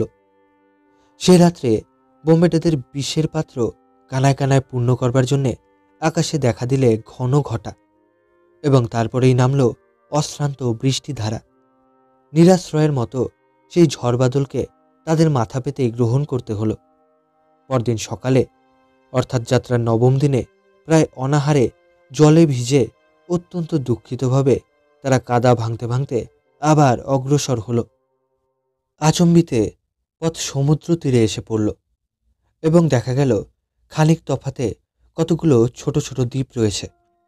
বোম্বেটেরা তখনই নৌকোয় চেপে দেখতে গেল সেসব দ্বীপের ভিতরে কি আছে। সে দ্বীপে পাওয়া গেল গরু, মোষ, ঘোড়া এবং সবচেয়ে বেশি সংখ্যায় গাধা। বোম্বেটেরা মনের খুশিতে তাদের দলে দলে বধ করতে আরম্ভ করলে। তখনই তাদের ছাল ছাড়িয়ে আগুনের ভিতরে ফেলে দেওয়া হলো। মাংস সিদ্ধ হওয়া পর্যন্ত তারা অপেক্ষা করতে পারলে না। ক্ষুধার চোটে প্রায় কাঁচা মাংসই চিবিয়ে খেতে লাগলো। আজ এতদিন পরে এই প্রথম তারা মনের সাধে পেট ভরে খাবার সুযোগ পেলে। খাবার খেয়ে নতুন শক্তি পেয়ে মর্গানের হুকুমে আবার তারা পথে নামল। সন্ধ্যা যখন হয় তখন দেখা গেল দূরে প্রায় 200 স্পানিয়ার্ড তাদের গতিবিধি লক্ষ্য করছে এবং তাদের পিছন থেকে দেখা যাচ্ছে পানামা শহরের একটা উঁচু গির্জার চূড়ো। বোম্বেটেরা অস্বস্তির নিঃশ্বাস ফেলে বিপুল উল্লাসে জয়ধ্বনি করে উঠল। চারিদিকে পড়ে গেল আনন্দের সারা। এইবারে তাদের পথশ্রম, রোদে পোড়া, জলে ভেজা ও পেটের জ্বালা শেষ হলো। আসল যুদ্ধ এখনো হয়নি বটে, নগর এখনো নাগালের বাইরে বটে, কিন্তু সে অসুবিধা বেশিক্ষণ আর ভোগ করতে হবে না। আর তাদের বাধা দেয় কে? সেই রাতের মতো তাঁবু গেড়ে তারা ঘুমিয়ে পড়ল। সকাল হলো। শত্রুদের 50 জন অশ্বারোহী এসে দূর থেকেই চেঁচিয়ে শাসিয়ে গেল, ওরে পথের কুকুরের দল, এইবারে আমরা তোদের বধ করব। তারপরেই পানামা নগর থেকে গোলাবৃষ্টি আরম্ভ হলো। কিন্তু মিথ্যা সে গোলাগুলোর গোলমাল, কারণ গোলাগুলোর একটাও তাদের কাছ পর্যন্ত এসে পৌঁছল না। 10ম দিনের সকালে বোম্বেটেরা বসে বসে নিশ্চিন্ত প্রাণে খানা খেয়ে নিলে। অনেকেরই এই শেষ খানা। তারপরেই জেগে উঠল তাদের জয়ঢাক আর রণভেরিগুলো। বোম্বেটেরা শ্রেণীবদ্ধ হয়ে সমতালে পা ফেলতে ফেলতে অগ্রসর হলো। দেখা গেল দূরে কামানের সারের পর সার সাজিয়ে স্পানিয়ার্ডরা যুদ্ধক্ষেত্রে অপেক্ষা করছে। তারা জানে বোম্বেটেরা এই পথেই আসবে। এমন সময়ে সেই পথপ্রদর্শক ডাকাতরা মর্গানকে ডেকে বললে, হুজুর, এ পথে অনেক কামান, অনেক বাধা। বনের ভিতর দিয়ে আর একটা পথ আছে, সেটা ভালো নয় বটে, কিন্তু সেখান দিয়ে খুব সহজেই শহরে পৌঁছানো যাবে। মর্গান তাদের কথা মতোই কাজ করলে। বোম্বেটেরা অন্য পথ ধরলে। স্পানিয়ারদের প্রথম চাল ব্যর্থ হলো। বোম্বেটেরা যে হঠাৎ পথ বদলাবে এটা তারা আশা করেনি। তাদের সমস্ত আয়োজন হয়েছিল এইখানেই। বাধ্য হয়ে তারাও অন্য পথে বোম্বেটেদের বাধা দেবার জন্য ছুটল। তাড়াতাড়িতে ভারী ভারী কামানগুলোকে এখান থেকে টেনে নিয়ে যাবারও সময় পেলে না। এই ভুল হলো তাদের সর্বনাশের কারণ। বোম্বেটেরা সভয়ে দেখলে শত্রুর যেন শেষ নেই। কাতারে কাতারে লোক তাদের আক্রমণ করবার জন্যে বিকট চিৎকারে ধেয়ে আসছে। তাদের পিছনে আবার কাতারে কাতারে সৈন্য। এত শত্রু সৈন্য এক জায়গায় তারা আর কখনো দেখেনি। অশ্বারোহী, পদাতিক, কামানবাহী, কিছুরই অভাব নেই। তার উপরে আছে আবার হাজার হাজার বুনো মোষের পাল। রেড ইন্ডিয়ান ও কাফরিরা মোষগুলোকে তাদের দিকেই তাড়িয়ে আনছে। সেকালে ভারতের রাজারা যুদ্ধক্ষেত্রে যেভাবে হাতির পাল ব্যবহার করতেন, এরা এই বুনো মোষগুলোকে ব্যবহার করবে সেইভাবেই। একটা ছোট পাহাড়ের উপরে দাঁড়িয়ে দাঁড়িয়ে বোম্বেটেরা শত্রুদের এই বিপুল আয়োজন লক্ষ্য করতে লাগলো। এখন তাদের পালাবারও পথ বন্ধ। পিছনে জেগে আছে জনহীন, আশ্রয়হীন ও খাদ্যহীন সেই নির্দয় শ্মশান ভূমি। নিজেদের বিপদসংকুল অবস্থার কথা ভেবে বোম্বেটেরা একেবারে মরিয়া হয়ে উঠল। তারা স্থির করলে হয় মরবে নয় মারবে। তারা পালাবেও না, আত্মসমর্পণও করবে না। রণভেরি বেজে উঠল। মর্গান সর্বাগ্রে 200 বাছা বাছা সুদক্ষ ফরাসি বন্দুকধারীকে দলের আগে আগে পাঠিয়ে দিলে। স্পানিয়ার্ডরাও অগ্রসর হতে হতে চিৎকার করে উঠল, ভগবান, আমাদের রাজার মঙ্গল করুন। প্রথমেই আসছে শত্রুদের অশ্বারোহী সৈন্যদল, কিন্তু খানিক এগিয়েই তারা এক জলাভূমির উপরে এসে পড়ল। সেখানে ঘোড়া নিয়ে ঘোরাফেরাই দায়। বোম্বেটে বন্দুকধারীরা এই সুযোগ অবহেলা করলে না। তারা মাটির উপরে এক হাঁটু রেখে বসে টিপ ঠিক করে বন্দুক ছুড়লে এবং অনেকেরই লক্ষ্য হলো অব্যর্থ। ঘোরসওয়াররা জলাভূমির ভিতরে হাঁকপাক করে বেড়াতে লাগলো এবং গুলির পর গুলির চোটে হয় ঘোড়া নয় সওয়ার হত বা আহত হয়ে নিচে পড়ে যেতে লাগলো। অশ্বারোহীদের আক্রমণে ফল হলো না দেখে বোম্বেটেদের ছত্রভঙ্গ করবার জন্যে বুনো মোষগুলো লেলিয়ে দেওয়া হলো, কিন্তু মোষেদের বেশিরভাগই গোলাগুলির আওয়াজে চমকে ও ভড়কে অন্যদিকে ছুটে পালালো। যারা এগিয়ে গেল তাদের বেশি রাগ হলো মানুষের বদলে রঙিন নিশানগুলোরই ওপরে। তারা পতাকা লক্ষ্য করে তেড়ে এলো এবং সেই ফাঁকে বোম্বেটেরা তাদের গুলি করে নিশ্চিন্তপুরে পাঠিয়ে দিলে। তারপর আরম্ভ হলো বোম্বেটেদের সঙ্গে স্পানিয়ার্ড পদাতিকদের লড়াই। বোম্বেটেরা জানত হারলে তারা কেউ আর প্রাণে বাঁচবে না, তাই তারা এমন মরিয়া হয়ে লড়তে লাগলো যে একজন বোম্বেটেকে 3-4 জন স্পানিয়ার্ড মিলেও কায়দায় আনতে পারলে না। বোম্বেটেদের এক হাতে পিস্তল আর এক হাতে তলোয়ার। দূরের শত্রুকে গুলি ছুঁড়ে মারে, কাছে পেলে বসিয়ে দেয় তলোয়ারের কোপ। তারা অসম্ভব শত্রু। ঘণ্টা 2-এর মধ্যেই যুদ্ধ শেষ। স্পানিয়ার্ডরা যে যেদিকে পারলে সরে পড়ল, 600 জন মৃত সঙ্গীর দেহ যুদ্ধক্ষেত্রে ফেলে রেখে। এত আয়োজনের পর এত শীঘ্র লড়াই শেষ হয়ে যাবে এটা কেউ কল্পনা করতে পারেনি। পানামার পতন হলো।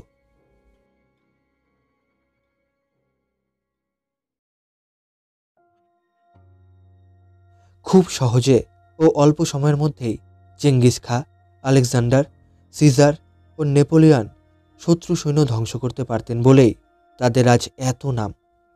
তাদের সঙ্গে বোম্বেটে মর্গানের তুলনাই চলে না। কিন্তু মর্গানের পানামা বিজয় যে বিশেষ বিস্ময়জনক ব্যাপার, সে বিষয়ে কোনো সন্দেহই নেই। পূর্ব কথিত দিগ্বিজয়ীরা এক বা একাধিক সমগ্র জাতির সাহায্য পেয়েই বড় হয়েছিলেন, কিন্তু মর্গান হচ্ছে কতকগুলো জাতিচ্যুত, সমাজ থেকে বিতাড়িত, নীতিজ্ঞান শূন্য হীন বোম্বেটের সর্দার। এবং তাদের শত্রুরা হচ্ছে অসংখ্য স্পানিয়ার্ড সৈনিক। প্রবল পরাক্রান্ত স্পেন সাম্রাজ্যের অতুলনীয় শক্তি তাদের পিছনে। অস্ত্রশস্ত্রে ও সংখ্যাধিক্যে বোম্বেটেদের চেয়ে তারা ঢের বেশি বলিষ্ঠ। তবু যে তারা এত অনায়াসে হার মানতে বাধ্য হলো, এটা একটা মস্ত স্মরণীয় ব্যাপার বলে স্বীকার করতেই হবে। পানামার পতন হলো। তারপর যেসব কাণ্ড আরম্ভ হলো, পাঠকরা তা কল্পনাই করতে পারছেন। বোম্বেটেরা প্রথমে 2 চোখো হত্যা করতে লাগলো। সৈনিক, সাধারণ নাগরিক, কাফরি, বালক, নারী ও শিশু খারাপ পড়ল নির্বিচারে সকলেরই ওপরে। বোম্বেটেরা দলে দলে ধর্মযাজক বা পাদ্রি বন্দি করলে। প্রথমে তাদেরও পাদ্রি হত্যা করতে বিবেকে বাঁধল, তাই তাদের ধরে মর্গানের কাছে নিয়ে গেল।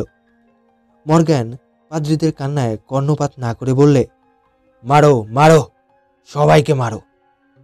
লুণ্ঠন চলতে লাগলো। পলাতকরা অনেক ধনরত্ন নিয়ে পালিয়েছে, কিন্তু তখনও শহরে ছিল প্রচুর ঐশ্বর্য। সব পড়ল বোম্বেটেদের হাতে। হীরা, চুনি, পান্না, মুক্তো, সোনার উপর আসবাব ও তাল এবং টাকা কড়ি আর যা কিছু। তারপর মর্গান জন কয়েক বোম্বেটেকে আড়ালে ডেকে নিয়ে বললে, তোমরা চুপি চুপি শহরে আগুন লাগিয়ে দিয়ে এসো। কেউ কিছু টের পাবার আগেই একদিন অকস্মাৎ সেই বৃহৎ নগরের ওপরে অগ্নির রাঙা টকটকে জীব লক লক করে জ্বলে উঠল। স্পানিয়ার্ডরা সবাই সেই আগুন নেভাতে ছুটল। এর মধ্যে তাদের সর্দারের হাত আছে না জেনে অনেক বোম্বেটেও তাদের সাহায্য করতে গেল, কিন্তু কিছুতেই কিছু হলো না। দেখতে দেখতে বিরাট অগ্নির বেড়াজালের মধ্যে গোটা শহরটাই ধরা পড়ল। বড় বড় প্রাসাদ, অট্টালিকা, কারুকার্য করা গির্জা, মঠ, গৃহস্থ ও গরিবের বাড়ি সমস্তই গেল আগুনের গর্ভে। সেই অগ্নিকাণ্ডে ছোট বড় 8,000 বাড়ি পুড়ে একেবারে ছাই হয়ে গেল। মর্গান রটিয়ে বেড়ালো স্পানিয়ার্ডরাই এই কাণ্ড করেছে। লুণ্ঠনের পর নির্যাতন, গুপ্তধনের সন্ধান। নির্যাতনের শত শত দৃষ্টান্তের মধ্যে একটা এখানে দেখাচ্ছি। জনৈক ধনী ভদ্রলোক বোম্বেটেদের ভয়ে ধনরত্ন নিয়ে পালিয়ে যান। তার গরিব চাকরটা মনিবের একটা দামি পোশাক পেয়ে বুদ্ধির দোষে সেটা নিজে পরে ফেললে। কাঙালের ঘোড়ারোগ বরাবরই সাংঘাতিক। বোম্বেটেরা তাকে দেখেই ধরে নিলে সে কোনো মস্ত বড় লোক। তার কাছ থেকে তারা টাকা দাবি করলে সে কোত্থেকে টাকা দেবে?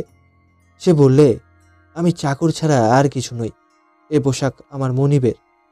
বোম্বেটেরা বিশ্বাস করলে না। তখন প্রথমেই তারা সে বেচারার হাত দুখানা দুমড়ে একেবারে ভেঙে দিলে। তাতেও মনের মতো জবাব না পেয়ে তারা সেই চাকরের কপালের ওপর দড়ির ফাঁস লাগিয়ে এমন জোরে পাকাতে লাগলো যে চামড়ায় টান পড়ে তার চোখ দুটো ডিমের মতো বড় হয়ে ঠিকরে পড়বার মতো হয়ে উঠল। তখনও গুপ্তধনের সন্ধান মিলল না। তারপর তাকে শূন্যের দড়িতে ঝুলিয়ে রেখে ঘুষি ও চাবুক মারা হতে লাগলো। তার নাক ও কান কেটে নেওয়া হলো। জ্বলন্ত খড় নিয়ে মুখে ছ্যাঁকা দেওয়া হতে লাগলো। শেষকালে সে এই পৈশাচিক যাতনা থেকে মুক্তি পেলে বর্ষার আঘাতে অভাগা মরে বাঁচল।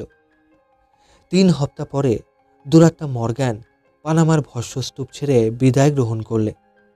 সঙ্গে করে নিয়ে চলল 600 বন্দীকে। প্রচুর টাকা না পেলে সে তাদের ছাড়তে রাজি নয়। সেই 600 স্ত্রী, পুরুষ, শিশু, বালক, যুবা ও বৃদ্ধ বন্দির মিলিত ক্রন্দনে আকাশ যেন ফেটে যাবার মতো হয়ে উঠল। ভেড়ার পালের মতো বন্দীদের আগে আগে তাড়িয়ে নিয়ে বোম্বেটেরা অগ্রসর হল। মর্গানের হুকুমে বন্দীদের পানাহারও প্রায় বন্ধ করে দেওয়া হলো। অনেক নারী আর সইতে না পেরে মর্গানের পায়ের তলায় হাঁটু গেড়ে বসে কাতর মিনতির স্বরে বললে, ওগো, আর আমরা পারি না, আপনার পায়ে পড়ি, আমাদের ছেড়ে দিন, আমরা স্বামী পুত্রের কাছে ফিরে যাই। আমাদের যথা সর্বস্ব গেছে, তবু পাতার কুড়ে তৈরি করে স্বামী পুত্রের সঙ্গে বাস করব। নিরেট লোহার মতো সুকঠিন মর্গান বললে, আমি এখানে কান্না শুনতে আসিনি, এসেছি টাকা রোজগার করতে। টাকা দিলেই ছাড়ান পাবে, নইলে সারা জীবন বাদী হয়ে থাকবে। সমুদ্রের ধারে গিয়ে মর্গ্যান বোম্বেটেদের সঙ্গে লুটের মাল ভাগ করতে বসল। নিজের মনের মতো হিসাব করে সকলকে সে অংশ দিলে। কিন্তু সেই অংশ সন্দেহজনক। এত বড় শহর লুটে এত পরিশ্রমের পর এই হলো পাওনা, এত কম টাকা। প্রত্যেক বোম্বেটে বিষম রাগে গড়গড় করতে লাগলো। তাদের দৃঢ় বিশ্বাস হলো মর্গ্যান তাদের ফাঁকি দেবার জন্যে বেশিরভাগ দামি মালই সরিয়ে ফেলেছে। মর্গ্যানকে তারা মুখের ওপরে কিছু খুলে বলতে সাহস করল না বটে, কিন্তু প্রত্যেকেই মারমুখ হয়ে রইল। মর্গ্যান বুঝলে গতিক সুবিধার নয়, এরা প্রত্যেকেই মরিয়া লোক, যে কোনো মুহূর্তে সে বিপদে পড়তে পারে। আচম্বিতে একদিন দেখা গেল 4খানা জাহাজ ও জনকয়েক খুব বিশ্বাসী লোক নিয়ে চোর মর্গ্যান একেবারে অদৃশ্য হয়েছে। এক রাত্রেই সে সমস্ত ধনরত্ন নিয়ে চলে গেল। বোম্বেটেরা তাকে ধরতে পারলে না। ধরতে পারলে কি হতো বলা যায় না। তারপর মর্গ্যান আর কখনো বোম্বেটেদের সর্দার হয়নি। হবার উপায়ও ছিল না, হবার দরকারও ছিল না। মর্গ্যানের চূড়ান্ত সৌভাগ্যের কথা আগেই উল্লেখ করেছি। তার নামডাক শুনে ইংল্যান্ডের রাজা তাকে দেখতে চাইলেন, তার সঙ্গে বন্ধুর মতো ব্যবহার করলেন, তাকে স্যার উপাধি দিলেন, তাকে জামাইকা দ্বীপের গভর্নর করে পাঠালেন। চোর, জোচ্চোর, খুনি, চরিত্রহীন, ডাকাত ও বোম্বেটে মর্গ্যান হল হাজার হাজার সাধুর দণ্ডমুণ্ডের কর্তা, স্যার হেনরি মর্গ্যান। বিশ্বের শিয়রে মহাবিচারক মাঝে মাঝে ঘুমিয়ে পড়েন। কিন্তু স্পানিয়ারদেরও শাস্তির দরকার হয়েছিল। তাদের ভীষণ অত্যাচারে আমেরিকা নিদারুণ যন্ত্রণায় হাহাকার করছিল। ভগবানের মূর্তিমান অভিশাপেরই মতো হয়তো তাই মর্গ্যান, লোলোনেস, পর্তুগিজ ও ব্রেজিলিয়ানোর দল এসে আবির্ভূত হয়েছিল স্পানিয়ার্ডদের মাঝখানে।